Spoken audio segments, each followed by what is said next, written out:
एक तरफ मेरा सारा दिमाग रोहान को जेल से बाहर निकलवाने में उलझा है, दूसरी तरफ अम्मी मेरी शादी की जिद पकड़कर बैठी हुई हैं। पहले उसे जाकर मिलो, बात करो, एक दूसरे को जानो। यानी जब तक मैं हाँ नहीं कहूंगा आप मेरे पीछे पड़ी रहेंगी? बिल्कुल बेटा। क्या रोज आना आकर दस्तखत करना जरूरी है, बताइए? जी हाँ, कल से रोज जाकर उन्हें दस्तखत करने होंगे और यही कानून है।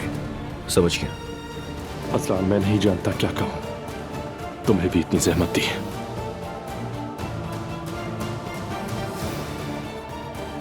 यहाँ किसी खास काम से आए हैं? नहीं, बस तुम्हें देखने आया हूँ। क्या करूं, इंतजार ही नहीं हुआ, इसलिए मैं दौड़ता हुआ चला आया।